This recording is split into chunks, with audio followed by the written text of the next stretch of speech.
ফ্লাডিংটা আসলে কি?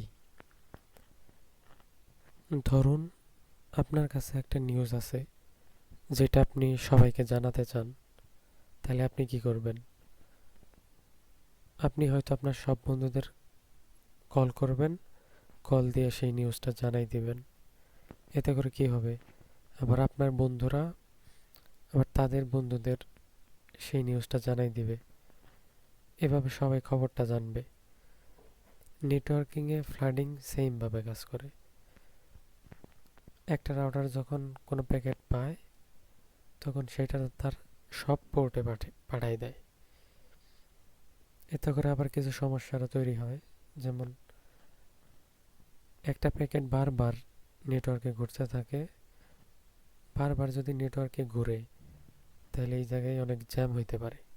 আবার এতে করে ব্যান্ডউইথও নষ্ট হয়। আবার রাউটারগুলোকে অনেক বেশি কাজও করতে হয়।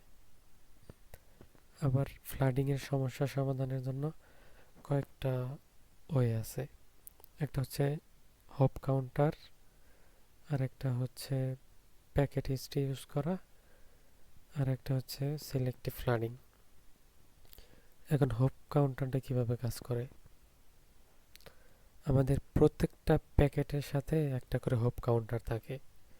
যতবার প্যাকেট এক রাউটার থেকে আরেক রাউটারে যায়, এই কাউন্টার একটা করে কমতে থাকে। কাউন্টার কমতে কমতে যখন একবারে জিরো হয় তখন প্যাকেটটা আর পাঠায় না, মানে জিরো হওয়ার সাথে সাথে অফ থাকে। আবার সেকেন্ড মেথড হচ্ছে প্যাকেট হিস্ট্রি। এই ক্ষেত্রে রাউটারগুলো কোন প্যাকেটগুলো পাঠাইছে সেটা মনে রাখে, মানে কোন কোন প্যাকেট পাঠাইছে এগুলো মেমোরিতে রাখে। যদি আবার সেম প্যাকেট আসে তাহলে আর মানে পাঠায় না। তারপর সিলেক্টিভ ফ্লাডিং। সিলেক্টিভ ফ্লাডিং এর ক্ষেত্রে প্যাকেট সব দিক দিয়ে না পাঠায়, জাস্ট ওর যেটা গন্তব্যস্থল ওটার দিকেই প্যাকেট পাঠায়।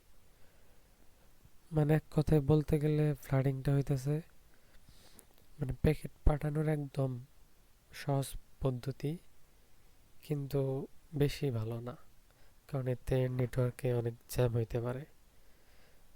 আর এই জ্যাম যাতে না হয় তার জন্য আমরা হোপ কাউন্টার ইউজ করি, প্যাকেট হিস্ট্রি অথবা সিলেক্টিভ ফ্লাডিং ইউজ করি। এটি হচ্ছে মূলত ফ্লাডিং।